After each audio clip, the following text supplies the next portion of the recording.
Our next presentation is a case study on financial inclusion, an update on social innovation solutions, tackling racial disparity, and helping refugee communities.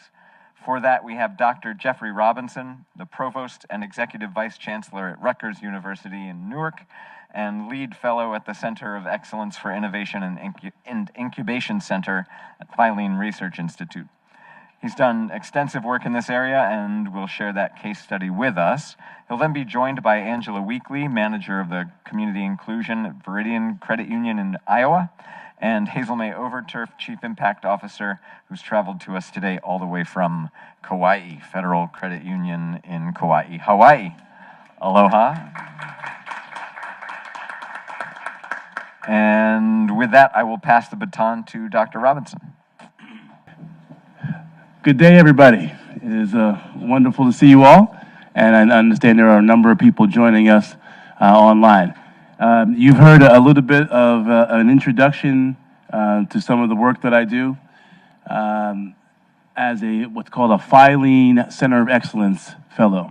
For those of you who have been in and around the credit union community, you know the name Filene and the Filene Research Institute is I guess part of the history of the cooperative movement, at least here in the United States. And one of the things that I've been working on with the folks of Filene is really trying to unpack and understand a bit more about how credit unions make impacts on the communities.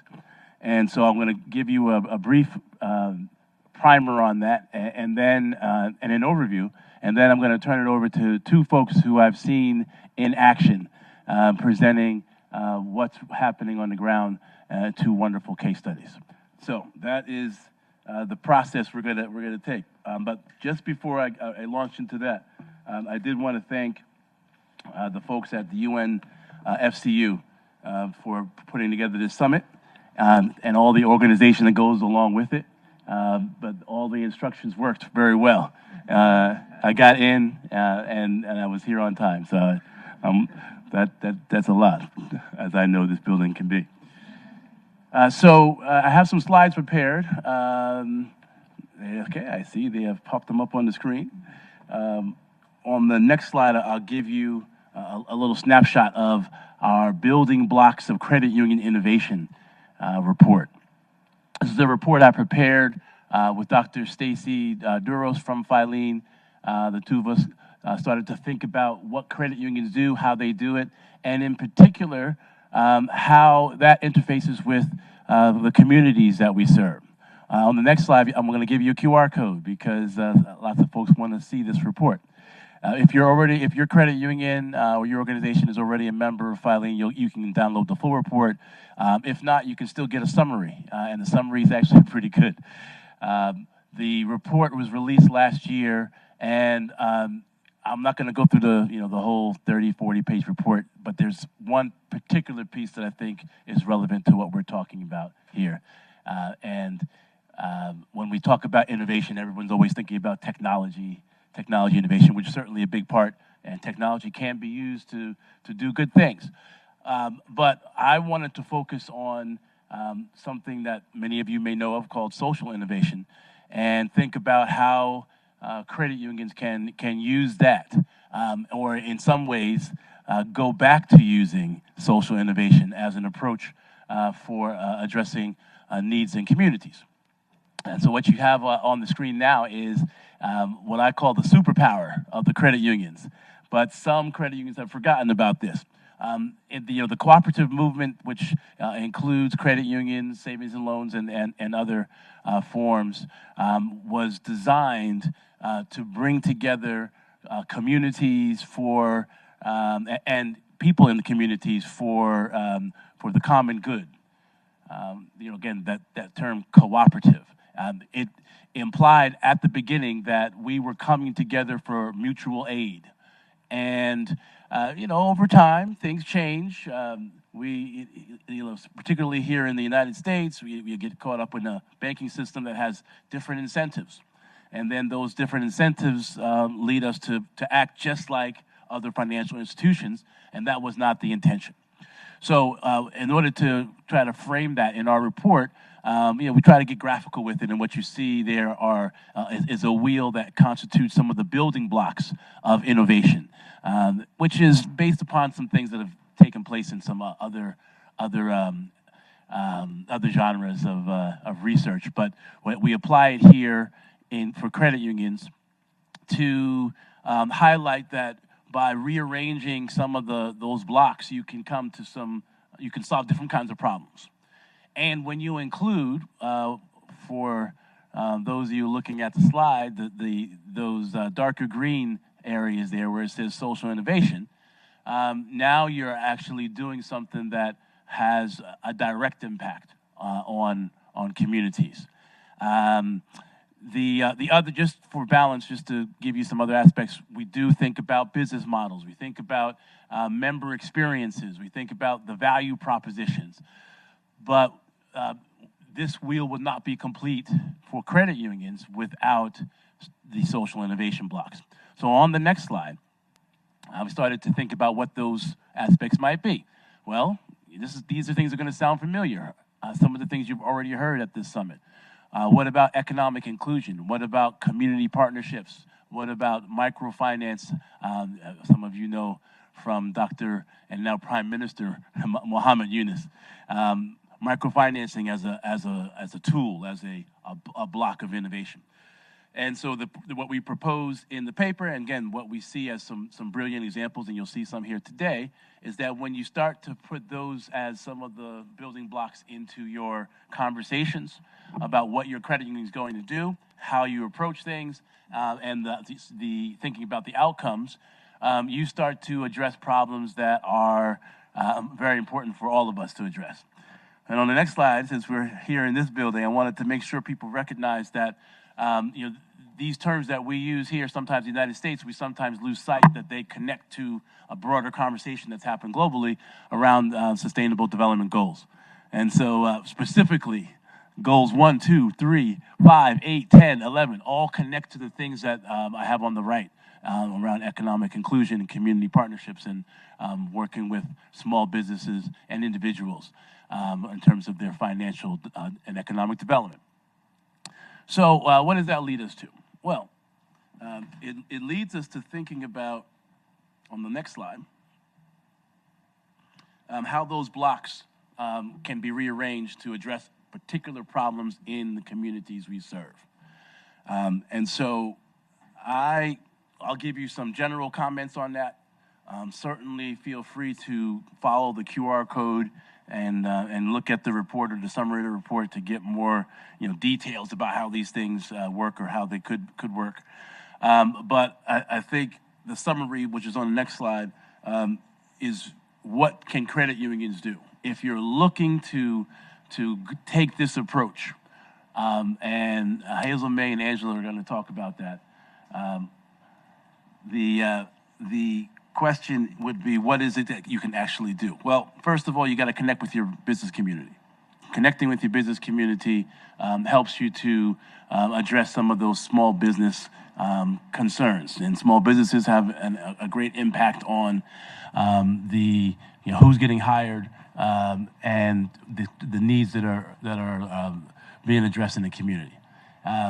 There are a number of organizations, community and business organizations that are local to you, that you may be thinking you're not related to them. You don't do the same things. Why should we be engaged with them? Well, those community and business organizations, have resources, have approaches maybe closer to some of the issues that you're not as close to, and those are the folks that you can connect with and participate in those kinds of organizations. The reason that I talk about connecting and participating is because, really to address some of the problems and challenges we want to address in our communities, we need to think in terms of an ecosystems approach, meaning that you don't have to do everything, that there are other entities, organizations, individuals within your community who may have part of the answer to your questions or the part of the solution that you're trying to create in whole. And by connecting with them in a systems approach or ecosystems approach, you can address larger problems or address them in more comprehensive ways. So that leads me to the next two presentations, because they've done this. I can talk about it all day, but unless somebody does it, it doesn't matter.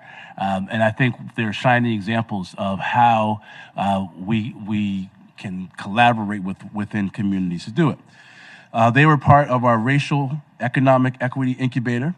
And on the next slide, you'll see was a broader program that involved 9 credit unions and 11 community partners and 5 coaches.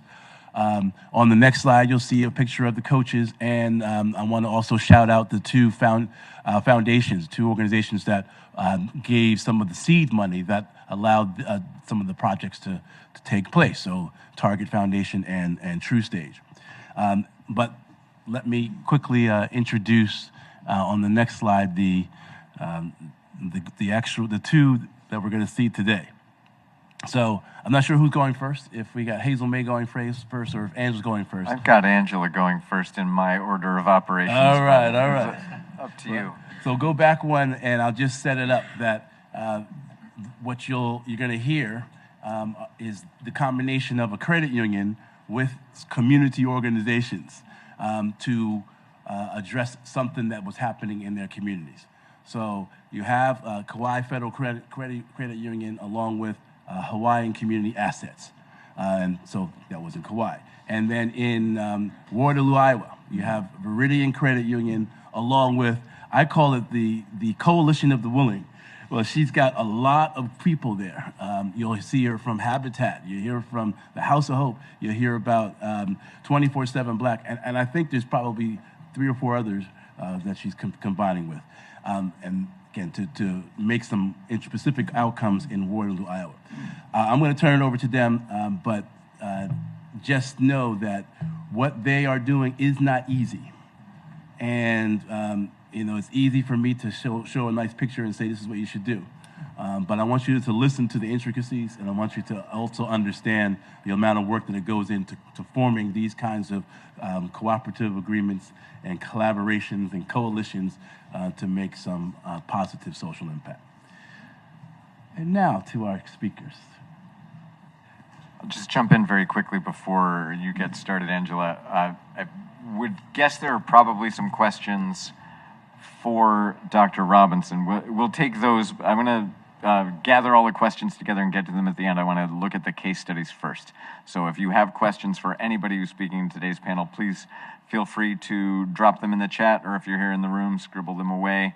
We will have time for your questions, but for the moment, Angela, you want to take us through your case study with the incubator? Absolutely.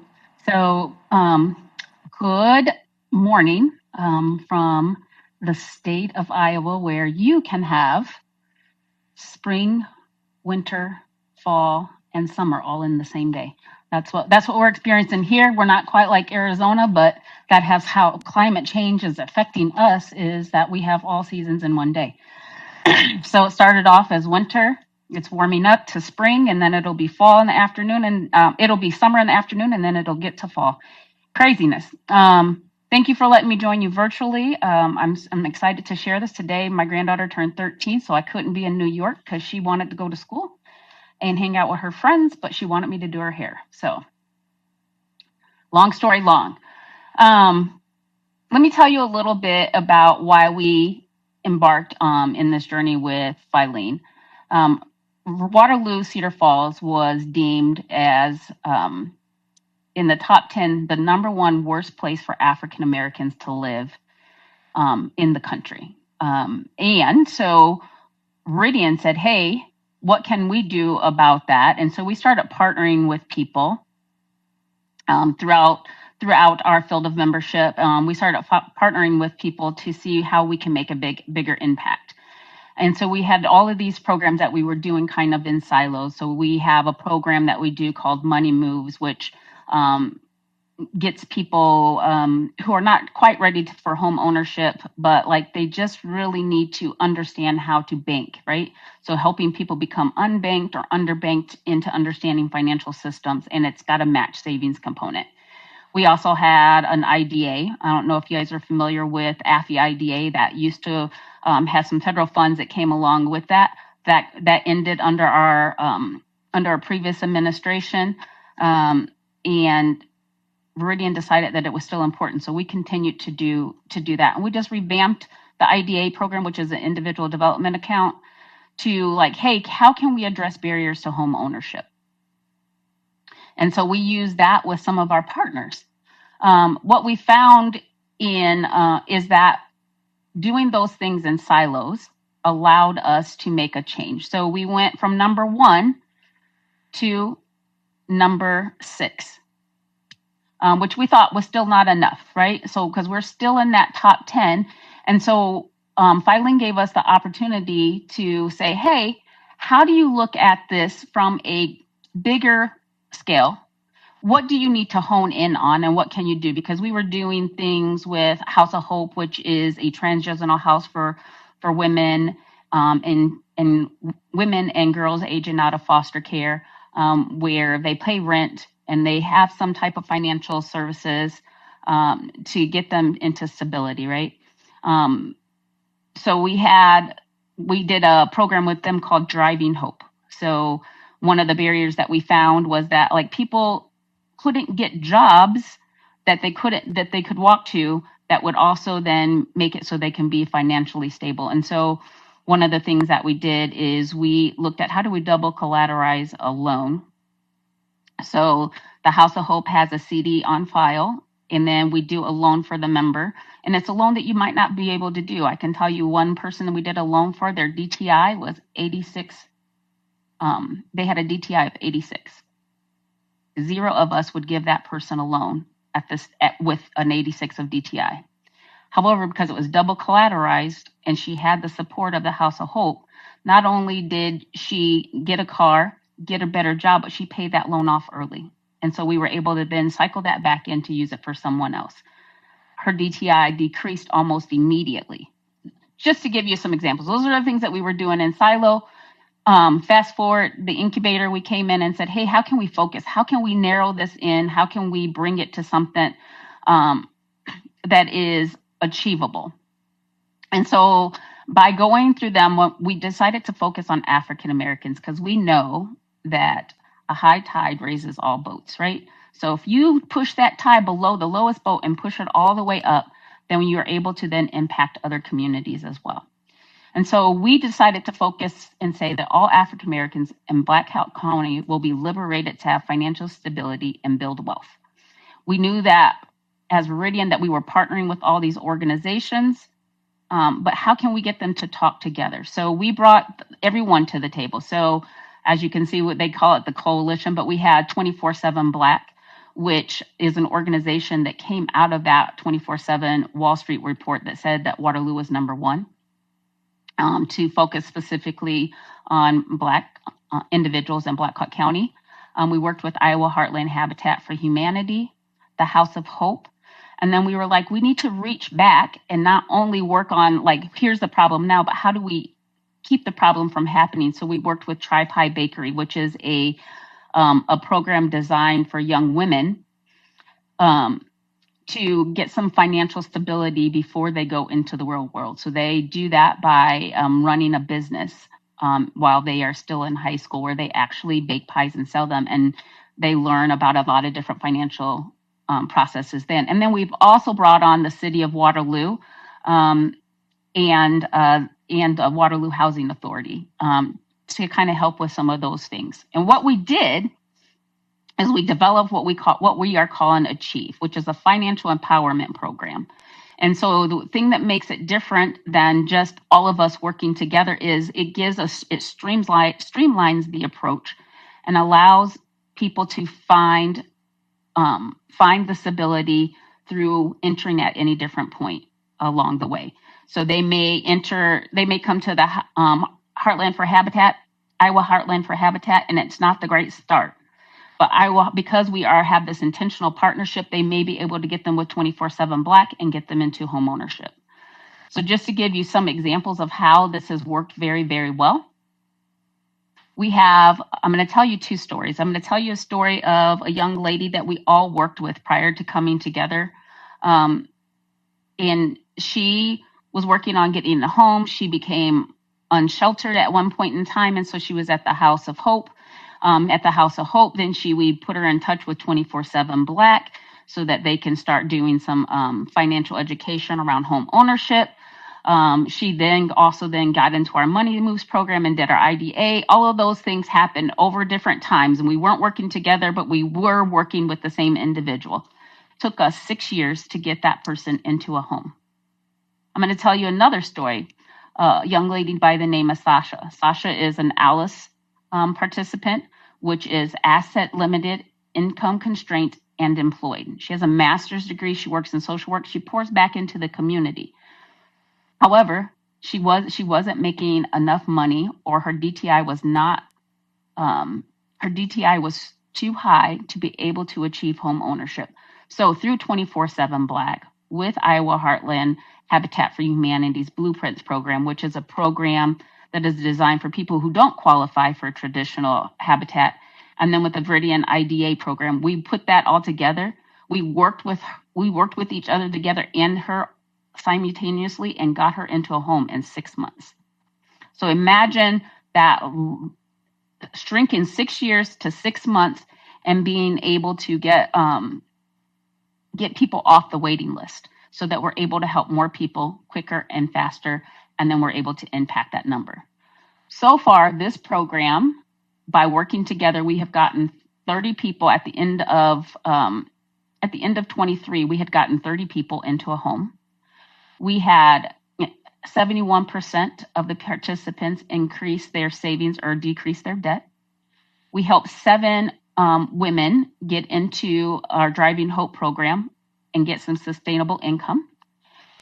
More than 108 people receive home buyers education. 40% of the people who participated in these programs utilize more than one of the partners within the program, and 161 people or 161 families receive financial mentoring. Now, when you say 7 women got homes, what we found such a success that we are now extending. That is what is our next, is we have extended our Driving Hope to all of our participants so that they are able to have sustainable income and be able to become financially stable. I'm sorry. Not being able to see you guys is a little bit harder. I feel like I'm just speaking to myself. We're here. You've got us. The room is wrapped.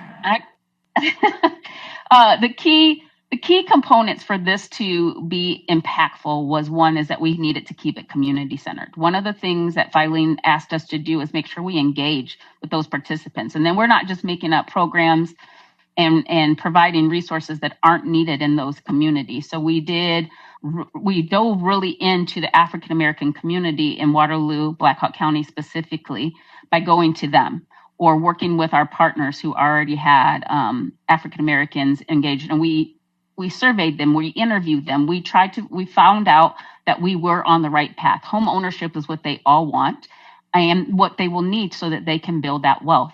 The credit union has to continue to be a leader. We have to continue the momentum. We cannot slow down just because Filene is not making us meet monthly. We had to continue to say, hey, how are we going to sustain these partnerships and making sure that we are all on board? And so we have continued to have monthly meetings. We need to make sure that we are meeting people where they are at and not discouraging them, but continuing to push them into what is next. We also know that we have to find funding, and we are looking, our next steps are we want to have a shared database. We want to make sure that we are able to fund maybe a person that will help us kind of maintain this partnership. Right now, people can enter through our website. So we've developed a website and a flyer, and they can enter through our website. That comes to me, and then I direct them to where their start should be. And we're hoping to kind of move that around to different places. We've gotten some attention from the state. So the Iowa Finance Authority has said, hey, this is really great. We'd like to replicate this across the state. So why don't we help you with your marketing so people can see what it is so they can then replicate it? Again, Waterloo Housing Authority has come alongside us, and they're putting some of their funds in to help with those homeownership attainments so that we can stack dollars that allows people to make housing affordable. And then they're not just getting housing, but housing that can build wealth. I think there's a difference when you talk about that. Like, you can get someone into a house, but it becomes a trap, right? How do we get them into safe, affordable housing that does allow them to build wealth? And so we are working together to do that. Yeah, so I will pass it on to Hazelmae. Thank you so much for that. I really love to hear those stories. Those things are so useful when we get into an environment with, say, a policymaker who needs to hear some good anecdotal support of what these kinds of things, what these kinds of programs and products can do. To say we had somebody with an 81% DTI who not only paid off the loan and wasn't a write-off for the lender, but paid it off early and improved that DTI right away. To see people getting into homes who were prevented from doing that before and getting on this positive cycle of building wealth is really, really great. So I don't want to step on your coattails here, Hazelmae. Why don't you take us away and tell us how it's looking in Kauai? Wonderful. Aloha, everyone. Thank you so much for having me. Before I start, I just wanted to thank Angela and Dr. Jeffrey Robinson for the wonderful introduction and this wonderful opportunity for the Racial Economic Equity Incubator. Filene did a wonderful job. It was an 18-month long, I don't think we've shared that, 18-month long incubator where we kind of got an academic approach toward bringing forward innovation and building community capacity. And that was my number one aim. When I heard those terms, I was like, ooh, sign us up. We are a very small credit union in the middle of the Pacific Ocean on the island of Kauai, which is the most western island in Hawaii. We're about 90% rural and have about 75,000 people in our population. Our credit union is the first and only CDFI credit union on the island. We're also low income designated and a minority depository institute. And just for context, size-wise, we're about $175 million in assets and have about 7,500 members. So about 10% of our population. Other things that you need to know about Kauai before I jump in and talk about why community capacity was so important for us, other than us being so small. Out of that $75,000 population, 52% of our population actually is ALIS. So as Angela mentioned, asset limited, income constrained, and employed. So we have challenges being an island in the middle of the Pacific Ocean, high cost of living, low housing inventory, low job wages, dependency on different industries that can ebb and flow based off of seasons and other things that are unique to our island culture. Another thing that's really kind of pressing and barring, because of that low inventory, the median income price in Hawaii for a single family home is $1.4 million. So the entry to access to that, and actually it went down a little from when I first presented this, so yay, but also yee. And the other really kind of stark statistic that I wanted to share with you all and why we came together as a cohort here as a group is that right now we just hit a really sad threshold of 51%, more than half, of Native Hawaiians actually live outside of Hawaii due to the cost and the lack of affordable housing and things of that nature. So it's really sad when the people of that land are no longer on that land.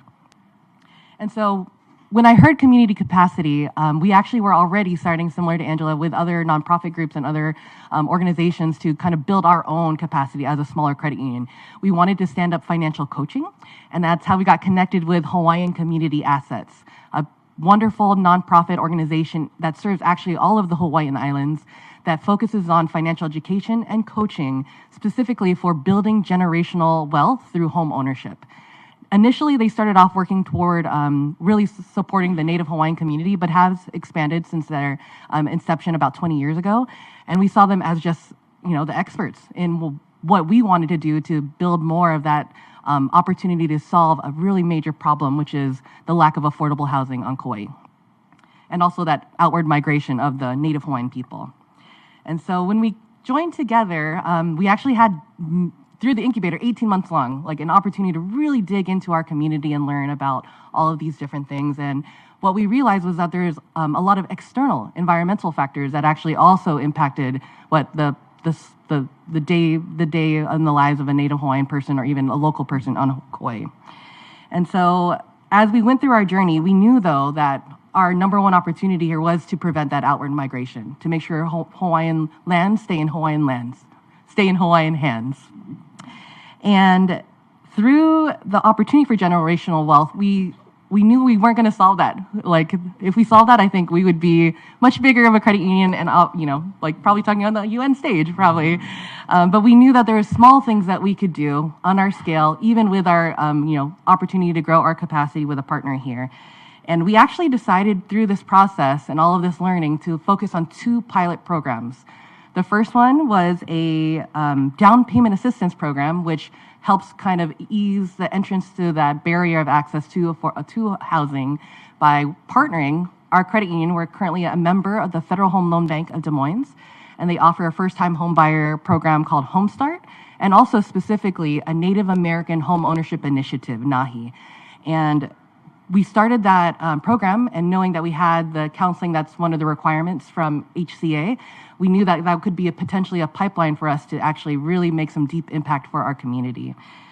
To this day, I think I have some reports here. We're really excited and proud to announce that we actually we've been approved for the first ever NAHI grant through FHLB Des Moines for a Native Hawaiian family purchasing a home on Department of Hawaiian Homelands. And that is like a huge feather in our cap. Thank you. At the time when we presented this in July, it was actually like 3 or 4 in our pipeline. And so we got the 1, and we're also now adding more to that with the 3 to 4 still in our pipeline, continuing through this process, which we hope to continue to fund and just make it easier for them to get into these homes and stay here. That grant itself is a $25,000 down payment assistance grant to go toward closing costs.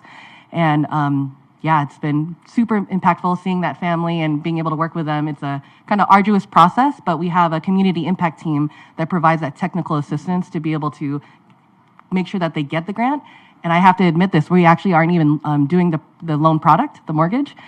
Because it's on Department of Hawaiian Homelands, our credit union is not equipped to do that particular funding yet. So we're partnering with another nonprofit, Hawaiian Community Lending, to be able to do that. And it's just the right thing to do. Our second pilot, I think this one will excite everyone in the room. It's a little bit more of an environmental one.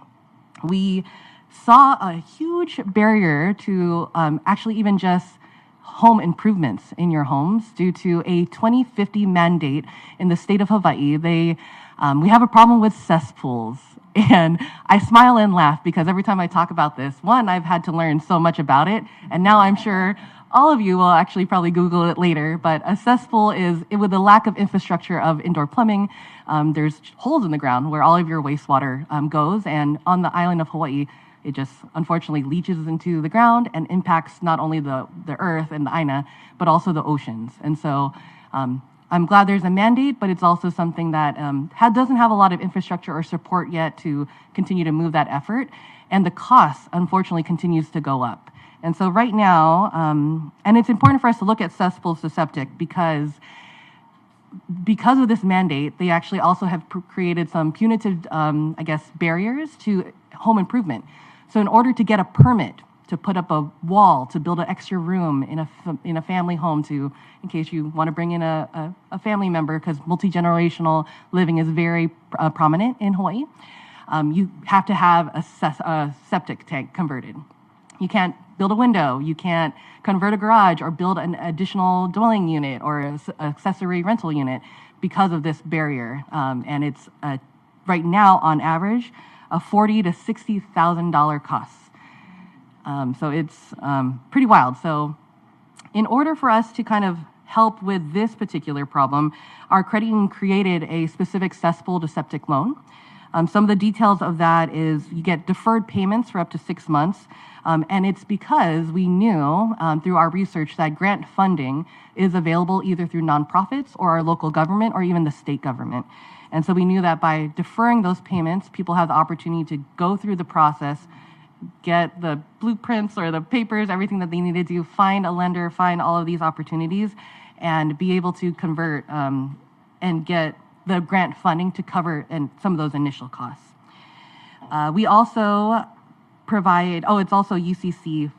There's a UCC filing for that septic just to help, again, for credit union, if you're looking at the loan product itself for its details.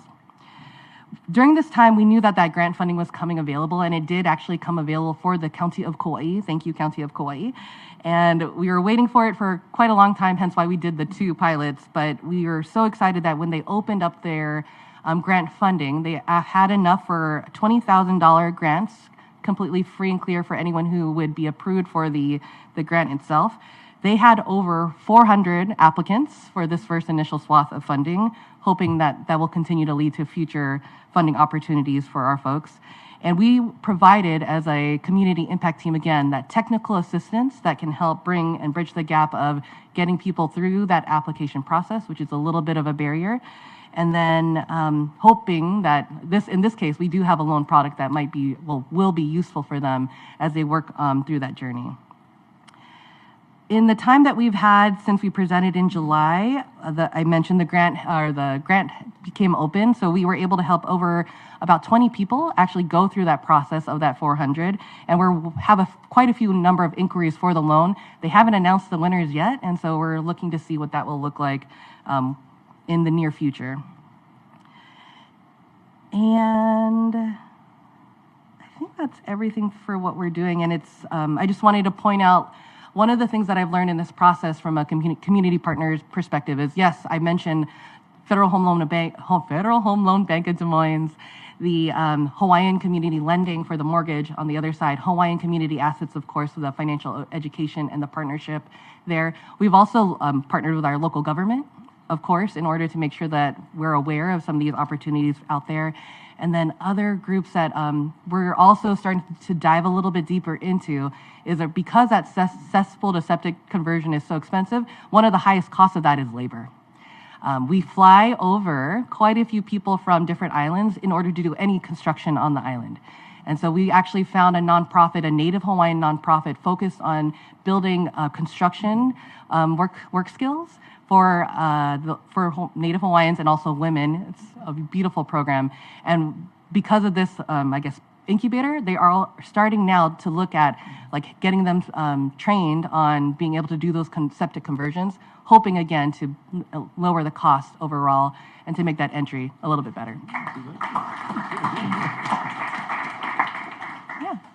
Before we take questions, can I jump in and just say one more thing that is, of course, I think that this is really important to point out, is that both Hazelmae and I, we have put in a lot of work, and the work didn't start. We both said, well, it didn't start with just this incubator, but it kind of got a little fire underneath it. But the numbers still seem low.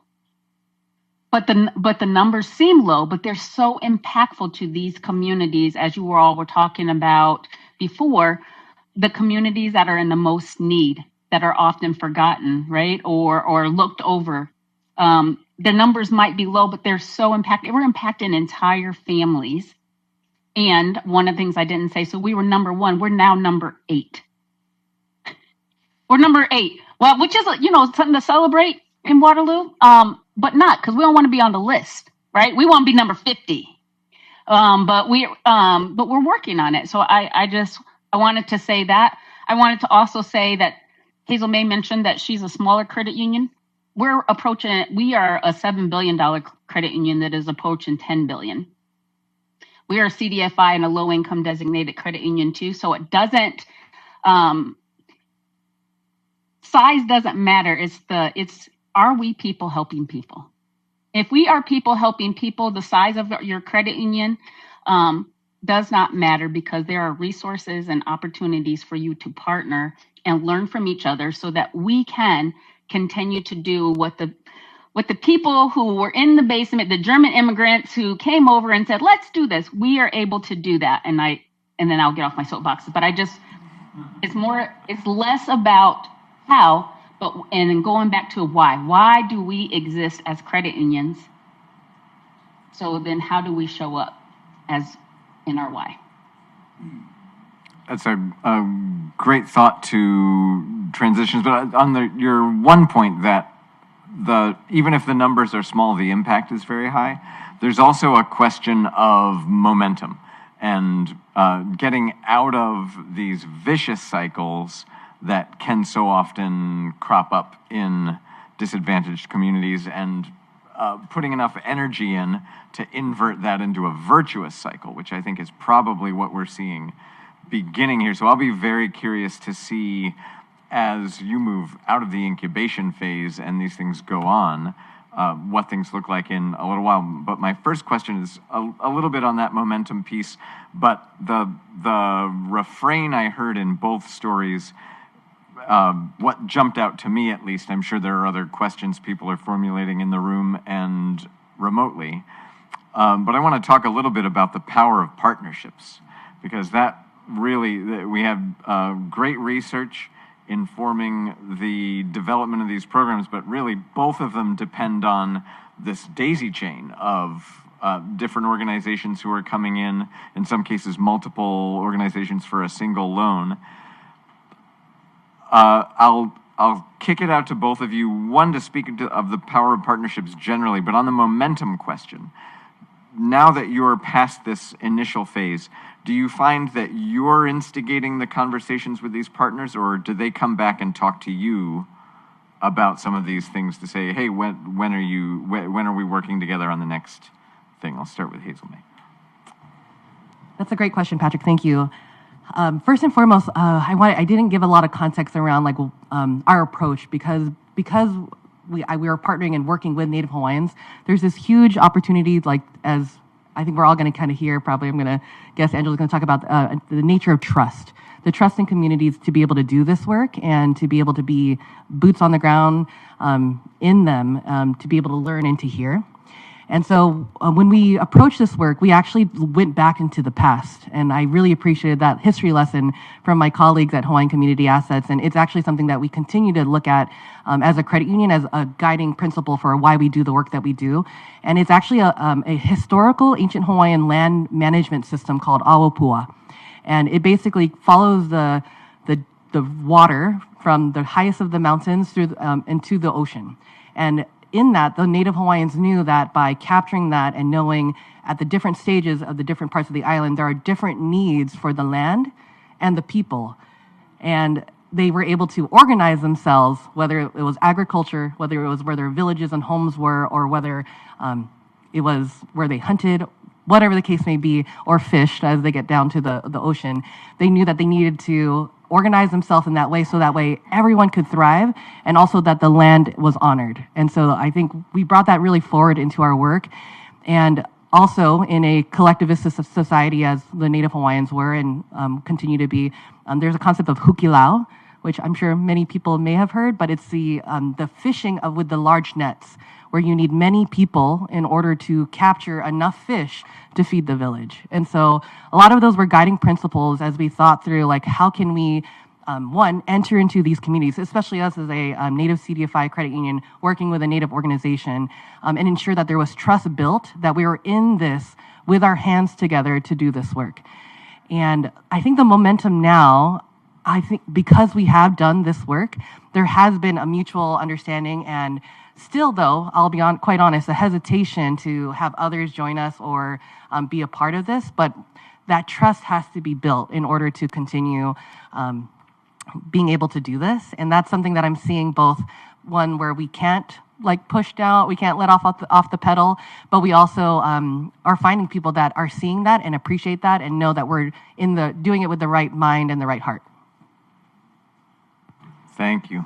Angela, any thoughts on the power of partnerships, or is the House of Hope now calling you, or do you find that you're generally initiating these conversations? So I'm going to answer that with this. To go back to what Hazelmae said, the reason why Veridian, so from my department, which in other credit unions might be your community development department, the reason why my department partners with nonprofits is because we know that BIPOC, people of color, unbanked and underbanked populations have a tendency to not trust financial institutions. And so we always have partnered with nonprofits because they do trust nonprofits, because they do invest in those communities, right? Typically, financial institutions are disinvested in the communities where it is most needed. So just to add on to what Hazelmae said, yes, so 100%. The thing that is important is through this 18-month process, my nonprofit partners, in partnering with each other and the credit union, have found it so valuable in helping them get people off their waiting list. Because to say I have a waiting list of 400 is really sad, but to say I've been able to move through that waiting list in 6 months as opposed to 6 years has been amazing, to the point where we continually, like I said, maybe that went missing, we meet monthly still to say, how can we best impact? And we're all still working together. I dropped in the chat earlier, our website, again, that is one of the places that someone can find us. We also have those paper brochures, electronic brochures that we have sent out to everywhere. We know that that was just the beginning of our work. The next step is, again, we talked about, that was just the House of Hope that talked about the car. House of Hope did a fundraiser for all of us, for the community collaborative is what we call it, where we could do that same CD for any Achieve partner. And so going back to Hazelmae's thing where she was like, hey, we're really, keeping this close to our chest. We are evaluating how and when and what partners would we add to Achieve, who's missing, but then who would make us so much that we are not doing what we are focused on, which is the community, which is the African-American population in Black Hawk County. So being very intentional about how do we define what partnership looks like, but continuing to partner. So I hope that answers your question. So the answer is yes and yes. Yes, I reach out to them, and yes, they still reach out to me. Directly responsive to the question. Thank you. It's refreshing. Dr. Robinson, did you have any thoughts on the power of partnerships from a research perspective? They said it all. You got it. Go on to the next question. We do have a question in the room. Ima? Thank you so much. This was really incredible. Thank you so much for describing all these partnerships. Also reminds us of the UNSD Foundation's work and the work that we do with our partnerships. I love the fact that we started also with the social innovation part of all that we do and connecting that to the SDGs, which I so agree with. My question is around thinking about the next generation. So sustainable small s in terms of the long-term impact of this, which you both have spoken about, thinking about connecting and how, whether these partnerships have also tried to engage and build the agency of younger generations. As a credit union industry, we often have to think about how we do that so that this work really has long-term impact and that change is really permanent, so that we engage people in the next generation who can carry on the work that you've started. So I wondered if anyone has any thoughts about the ways that this partnership has engaged with younger generations. I see Angela. I can speak to that. Yeah, go ahead. Yeah, if that's okay. I can speak to that. So we did, as part of this 18-month process, what we saw missing was what you said, going back to helping people before they're in this place where they are no longer. So we worked with, I mentioned TriPi, which is, they work with only young women. So as early as a sophomore in high school, they start working at TriPi, which is they build pies, they design pies, they learn that whole process of entrepreneurship. Some of them go into that and some of them do not. But they learn a lot of skills there. And one of the things they do on Wednesday nights, every Wednesday night, they have a class which pours into them, where they're learning about finances, they're learning about self-efficacy, they're learning about different things. And each of our partners have gone alongside there to talk about what those processes look like. Just yesterday, I can tell you we started 2 new programs at TriPi, so we're doing money moves on a high school level. What does that look like? How do we match that up? When we match the $250 or whatever it is? I didn't tell you about all the programs and the details of it, but it is, that's why I dropped the website so you could have it because it's too many, right? We started that 2 weeks ago. So we go in and we teach those classes with the young ladies. We also started an IDA program because the car situation, if you are from a disinvested community, an unbanked, underbanked community, do you have a car when you are 16? No. Probably not, right? So how can we, so we have started an IDA program, which because TriPi is an employer, they can't do it. So they go through. House of Hope was like, well, we'll hold the funds for you. You can filter the funds through us. And their board believes in it so much that they're like, yep, we'll do that. So again, the 3 of us got together, collaborated, and figured out how to do that. Now these young girls can start saving for a car before they graduate from high school. They're getting that financial capability, and then they are able to but when they turn 18, they'll get a secured card. So they're already starting to build credit in a safe way. Or they start building a savings with a starter CD. Those different types of things that would be just getting them thinking about their finances before they go off into the real world.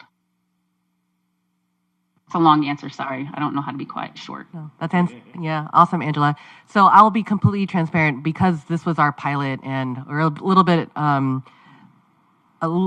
really focused on trying to solve like what we provided here. We didn't look at youth as an opportunity. And that's why I think the second portion where I talked about the Trades Academy, where they actually look at the youth of Hawaii that are wanting to learn these different skills, and that's an opportunity for us.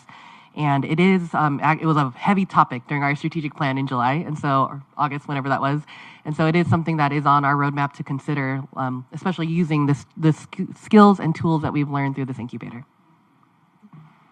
I also really enjoyed Angela's answer, but it did provoke in me a new rule for the panel. We are way too close to lunch to talk any more about pie. Unless you're going to tell me that you've invited these youths to New York to have pie for us, which maybe we can do at a future summit. But that's awesome. You guys can all come to Iowa. Come to the great state of Iowa and learn about TriPi. The girls would love to have you. That would be amazing.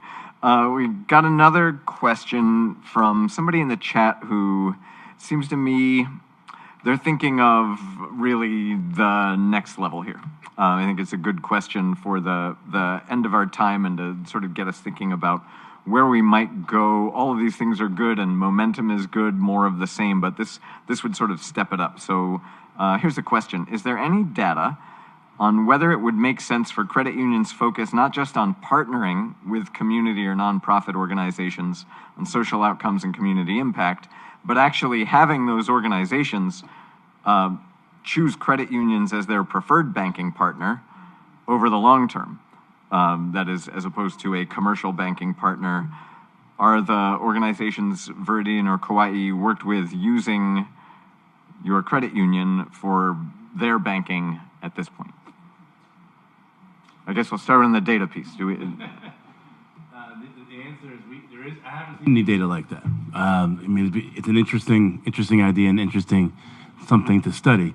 But what we do find out is that when credit unions get involved in the communities, they and start to circulate within those organizations, there is some gravitational pull towards the credit unions. And the reason is because you can start to see alignment between what you're doing and what they're doing. And so I'll just say the last part of that is that, of course, the other types of financial institutions out there, they know that. So what do? They counterbalance that with money from their foundation. And so, there's a little bit of, tug of war, you might say, in there. But I really don't think, in the long run, that that some of these community organizations are really getting what we described here today. that has multi-generational impact. And I just got to say this, Hazelmae, I think you're selling yourself short when you say you haven't thought about it. What people sometimes don't understand about the communities that you're serving is that this house becomes a multi-generational asset, right? You said multi-generational households. So we've got grandparents, the parents, the kids, sometimes one more even generation after that. And then it gets passed on. It doesn't leave the family. And that becomes part of this too. And of course, who helped set this up? Part of it is the discussion about, well, where are you going to put your money? Well, you put your money with the financial institution that supported this whole family, and then they got to come back to you. So to me, that's part of the virtuous cycle in your case. And I know the multi-generational part of this for what's happening out in Waterloo, Iowa. You're changing lives, and so once you get once you get the mother and her household set up, then the children have much better outcomes. Their trajectory is in a whole different place. And again, now you're reinforcing that with the financial literacy. I don't know why I'm talking about that, but it just dawned on me. I forgot what the question was. But again, there's lots of virtual cycles here. I can jump in real quick from Kauai. We have looked and seen some, I guess, as Jeffrey's mentioning, the magnetism of us doing this work and being more forward in the community of nonprofit organizations and other groups that and foundations for that matter that want to invest into our credit union, and it has actually helped us on a fiscal side in order to continue to do the work that we're doing and to make larger, greater investments. And so that has been, maybe the momentum is more than I'm thinking, but it has been like a magnet that has come to us, which is we're so thankful for and are continuing to lean into that work. Angela, you get the last word. Awesome, thanks. So, quick question, maybe. Can you just clarify the question? Because I won't make you clarify the question. I'll just answer it however I want. Okay, so I can tell you that all of our nonprofit partners bank with Veridian. Each of the individuals that participate in either our IDA or our Money Moves program then bank with Veridian. When we start those programs, they tend to, because I've learned how to bank with Veridian, they stay with us. We become their PFI. We've done our nonprofits to our nonprofits. We are their PFI. I will also say that for 24/7 Black, one of their main goals, last year they got 15 of their participants into homes. 14 of them got their loan with Veridian Credit Union. The one that didn't got it with Habitat. So all I'm saying is that yes, and yes, it's not just great for the community. It benefits. That's $1.2 million that Veridian invested into the community, but also that the community invested in Veridian. That's great. A round of applause for that idea for virtuous cycles generally, but let's hear it once for this fantastic panel. Okay.